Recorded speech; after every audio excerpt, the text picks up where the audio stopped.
nih, Mas, barusan Bapak coba switch dari WiFi ke kuota biasa saja ya. Kita mulai saja pengantar akuntansi kali ini. Coba masuk dulu di slide share materinya sebentar.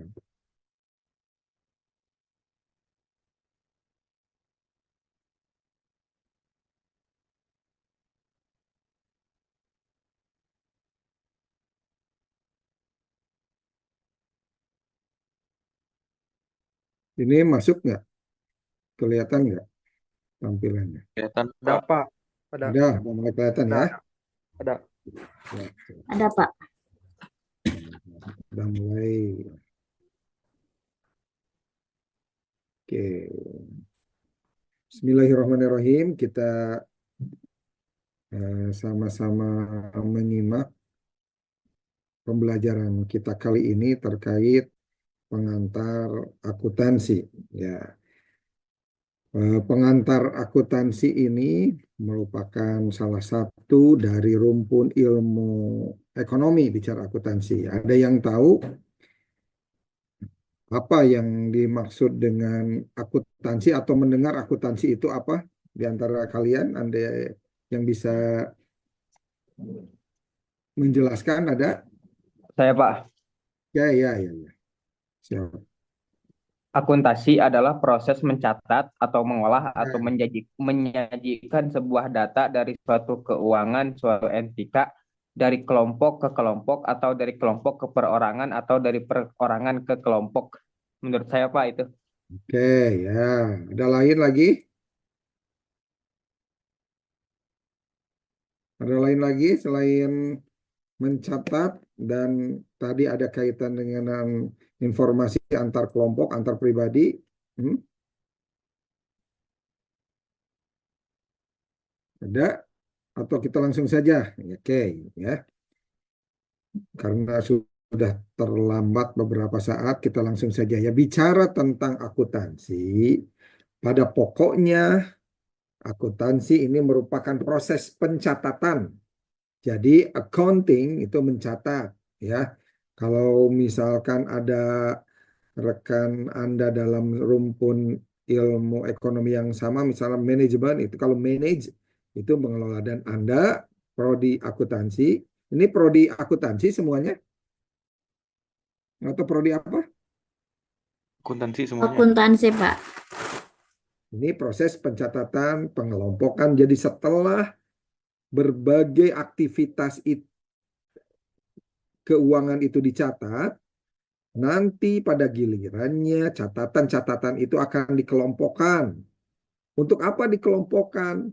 Untuk memastikan kelompok-kelompok tersebut merupakan kelompok yang homogen dalam ruang lingkup akuntansi.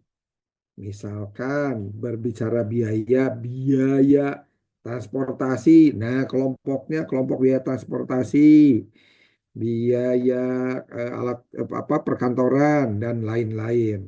Nah, pengelompokan itu diorientasikan untuk bisa dijadikan bahan pelaporan ya dari aktivitas keuangan di satu organisasi, di satu perusahaan ataupun lembaga tertentu. Untuk apa? Untuk selanjutnya kita adakan analisis data keuangan guna pada akhirnya dari hasil analisis ini ada kebijakan atau pengambilan keputusan yang tentunya diorientasikan sesuai dengan tujuan dari organisasi. Sehingga dipahami bahwa tujuan utama akuntansi yaitu memastikan penyediaan informasi finansial yang tentunya relevan dan dapat dipercaya bagi berbagai pihak, ya, baik pihak internal maupun eksternal. Siapa internal itu? Ya tentunya perusahaan atau manajemen dalam perusahaan yang melakukan pencatatan atau akuntansi. Nah, sisi eksternalnya bisa investor, kreditur, ya pemerintah misalkan untuk laporan pajak. untuk membuat keputusan yang efektif.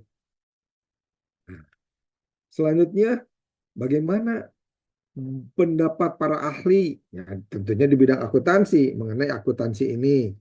Ya, secara umum ataupun nanti ada tambahan, ada pendapat dari ah, institusi yang berada di Amerika, ya, AICPA, American Institute of Certified Public Accountant, ya, di mana sejalan dengan tadi pembahasan di awal bahwa akuntansi adalah seni pencatatan, pengelompokan, lalu melakukan ikhtisar transaksi serta peristiwa keuangan secara signifikan. Pendapat lainnya, Paul Grady menyebutkan akuntansi merupakan suatu fungsi dari proses dalam menyediakan informasi yang berguna bagi pengambilan keputusan. Ada lagi pendapat Charles Honger. Nah, ini berkaitan dengan akuntansi. Ini menurut Charles Honger, akuntansi merupakan sistem informasi yang mengidentifikasi dulu, lalu mencatat, dan selanjutnya mengkomunikasikan informasi ekonomi kepada penggunanya. Nah, baik untuk keperluan sama tadi internal maupun eksternal. Dalam konteks ilmu, ada pendapat lain sama dari Paul Grady bahwa akuntansi merupakan tubuh dari ilmu pengetahuan yang berhubungan dengan pengembangan, pengaturan, dan perumusan konsep-konsep yang berguna. Untuk apa? Untuk mengukur dan melaporkan kondisi keuangan satu lembaga atau perusahaan. Jadi banyak pendapat ahli tentang akuntansi. Ya, tentunya dikaitkan dengan cara pandang mereka secara teknis tentang akuntansi ini. Yang terakhir, ya, dari apa namanya bahasa Indonesia sendiri, menurut pendapat Sumarso, akuntansi adalah proses mencatat, mengklasifikasikan, dan meringkas transaksi atau peristiwa yang bersifat keuangan, nah, dengan cara tertentu dan menginterpretasikan hasilnya sehingga menjadi kebijakan, ya, keputusan kebijakan. Jadi secara menyeluruh dari pendapat-pendapat atau definisi-definisi ini tidak hanya mencakup pencatatan transaksi, tapi juga orientasi akuntansi ini juga untuk sebagai bahan analisis informasi guna adanya pengambilan keputusan yang efektif, ya. Gitu. Oke, sekarang apa peran akuntansi dalam bisnis? Apa pentingnya akuntansi? Nah, akuntansi berperan sebagai bahasa bisnis, bahasa yang digunakan untuk mengukur bagaimana bisnis itu berjalan, serta seluruh kegiatan bisnis akan dicatat dalam bentuk laporan keuangan. Ya, adalah hal penting. Peran akuntansi dalam berbisnis ini bisa diklasifikasikan dalam ya minimal ada 5 pemahaman, ya. Yang pertama, penyediaan informasi keuangan, kaitannya dengan laporan keuangan yang tentunya disusun untuk menunjukkan kondisi keuangan perusahaan. Seperti kita ketahui bahwa namanya juga perusahaan, orientasi bisnis, tentunya bisa atau memiliki kepentingan untuk mengetahui laba dan rugi, didukung oleh data neraca dan arus kas. Yang kedua, peran akuntansi itu juga sebagai alat evaluasi kinerja. Di sini data akuntansi digunakan untuk mengevaluasi kinerja perusahaan. Nah, dengan cara bagaimana? Membandingkan target dengan hasil aktual. Ketiga, dari akuntansi ini kita dapat mengambil keputusan. Informasi yang dihasilkan akuntansi membantu manajemen dalam membuat keputusan strategi seperti menentukan harga-harga produk, menentukan alokasi pembiayaan atau anggaran terhadap satu proyek. Yang mana yang keempat? Ya, dari apa yang tadi sudah dilakukan berkaitan dengan penyediaan informasi, evaluasi kerja dan pengambil keputusan, selanjutnya menjadi bahan pelaporan kepada pihak-pihak yang berkepentingan atau pemangku kepentingan. Dengan akuntansi ini dapat difasilitasi bagaimana penyampaian laporan keuangan kepada pihak eksternal seperti investor ya. Kalau internal kan catatannya ya, analisis kebijakan internal. Nah, bisa juga menjadi analisis kebijakan pihak eksternal. Dan yang terakhir meningkatkan akuntabilitas ya. Dengan transaksi yang tercatat secara sistematis, akuntansi, nah, bicara akuntabilitas adalah memastikan transparansi dan tentunya bentuk tanggung jawab dalam pengelolaan keuangan. Ya, jadi dipahami bahwa akuntansi memiliki peran yang penting dalam bisnis, terutama membantu aspek pelaporan guna selanjutnya dapat diambil keputusan-keputusan strategis ya dalam dunia bisnis. Oke, selanjutnya kita lihat apa saja jenis akuntansi. Nah, ada beberapa pendapat tentang jenis akuntansi ya. Tapi kita fokus aja kepada beberapa jenis akuntansi di antaranya di sini ada 7 ya. Pertama, akuntansi keuangan yang fokus dalam penyusunan laporan keuangan yang mencerminkan posisi dan kinerja perusahaan. Laporan ini digunakan untuk keperluan eksternal, ya, bicara laporan keuangan. Akuntansi manajerial, nah ini untuk kepentingan internal, ya, membantu manajemen dalam merencanakan dan memastikan pengendalian kegiatan operasional. Yang ketiga, dari akuntansi keuangan dan manajerial itu tentu melahirkan pengendalian biaya, ya. Oke, pengendalian biaya ini juga berkaitan dengan fungsi akuntansi. Oke, yang ketiga, akuntansi selain keuangan dan manajerial adalah akuntansi biaya. Ya. Ini digunakan untuk mengontrol dan mengalokasikan biaya-biaya dalam proses produksi yang menjadi roda pergerakan suatu perusahaan, nah, yang dapat membantu perusahaan dalam menentukan harga produk pada akhirnya. Yang terakhir ada istilah akuntansi pajak, ya. Akuntansi pajak berfokus pada penyusunan laporan keuangan yang sesuai dengan peraturan pajak.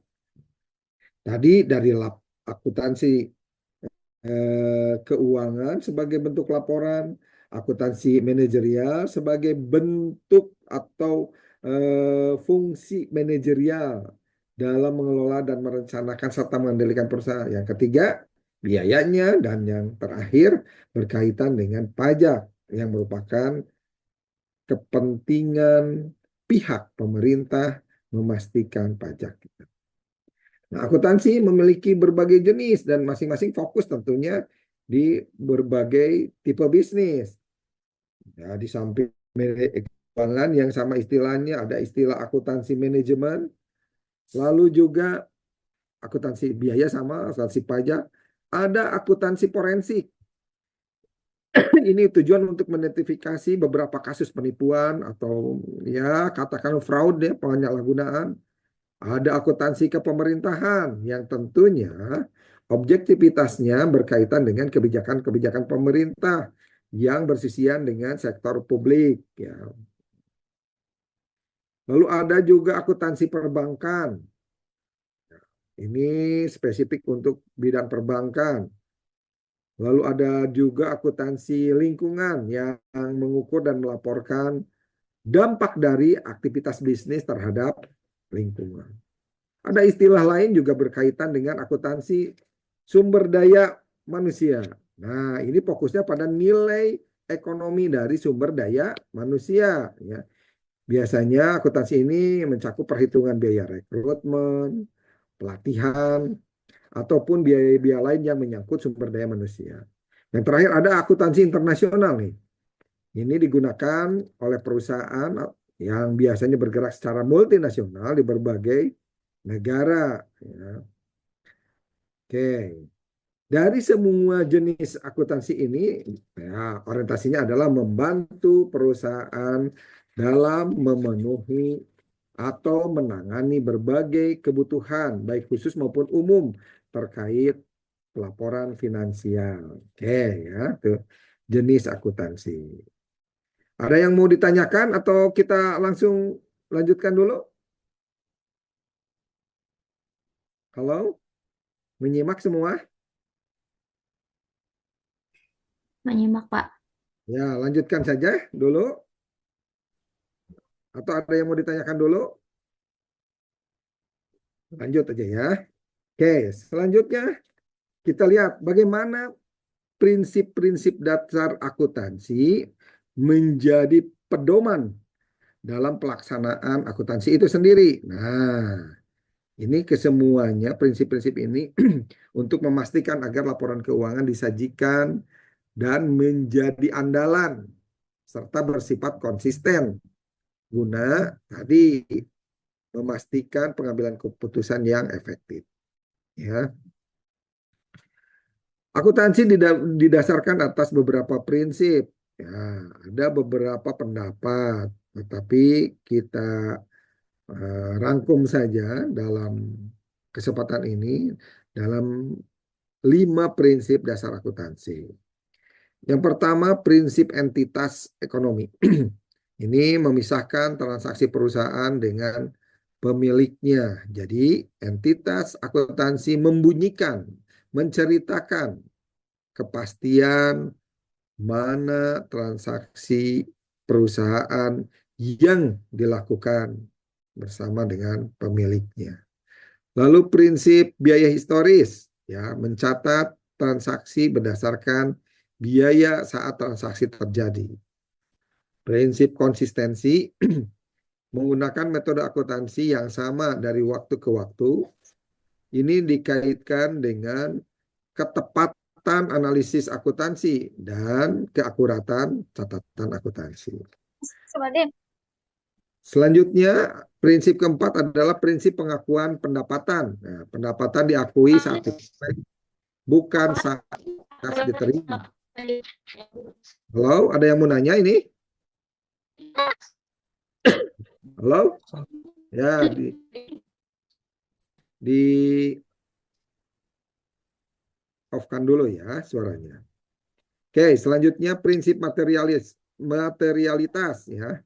Ini mencatat informasi yang secara material berpengaruh terhadap laporan keuangan. Nah, ke semua prinsip-prinsip ini, kelima prinsip ini tentunya diorientasikan untuk membantu memastikan bahwa akuntansi kan fungsinya untuk laporan keuangan, bahwa laporan keuangan memberikan gambaran yang konsisten, yang adil tentang bagaimana kondisi kinerja perusahaan, tentunya dengan mematuhi berbagai standar akuntansi yang ditetapkan. Ya, ada pendapat lain tentang prinsip ini, ada prinsip periodisasi, prinsip kehati-hatian, prinsip yang memadai dan lain-lain. Ya, kita fokus ke yang 5. Oke, selanjutnya akuntansi ini juga menjadi bahan utama dalam membuat laporan keuangan utama, ya. Nah, laporan keuangan utama ini merupakan laporan yang disusun untuk memberikan gambaran tentang kondisi keuangan, kinerja, dan arus kas satu perusahaan pada periode tertentu. Nah, ini terdiri dari laporan laba rugi. Jadi kalau bicara laporan keuangan apa saja? Laporan laba rugi, neraca, laporan arus kas, dan laporan perubahan ekuitas. Laba rugi menunjukkan pendapatan dan beban dalam satu periode, serta laba atau rugi bersihnya. Neraca menampilkan posisi aset, kewajiban, dan ekuitas dalam waktu tertentu. Arus kas menggambarkan aliran kas masuk dan keluar pada kegiatan operasional, investasi, dan pendanaan. Selanjutnya, perubahan ekuitas menceritakan perubahan dalam ekuitas pemilik. Ya. Awalnya berbisnis di Januari 2023, bagaimana pada akhir Desember 2023 dari laba rugi yang ada, dari laporan posisi aset dan kewajiban, setelah laporan arus kasnya, apakah ada perubahan ekuitas, ada penambahan atau justru pengurangan? Nah, ini menjadi bentuk laporan keuangan. Ya. Selanjutnya, siapa pengguna informasi akuntansi ini? Oke. Ya, secara umum ada internal dan eksternal ya, yang merupakan pihak-pihak yang membutuhkan laporan keuangan. Dalam konteks eksternal, internal, manajemen perusahaan membutuhkan informasi tentunya untuk mengendalikan dan mengambil berbagai keputusan bisnis. Sementara eksternal biasanya diwakili oleh investor, kreditor, pemerintah, pemasok, ataupun masyarakat. Bagaimana masyarakat merasa penting? Karena dalam konsep bisnis yang di dalamnya misalkan ada konsep keterbukaan dalam kepemilikan berupa saham, masyarakat juga ingin tahu laporan kinerja perusahaan dari akuntansi ini. Ya, kalau pendapat lain bisa saja nih berkaitan dengan pengguna informasi ini. Ada pembahasannya, ada sisi manajemen internal, investor atau pemegang saham, kreditor, pemerintah, pemasok, karyawan atau serikat pekerja.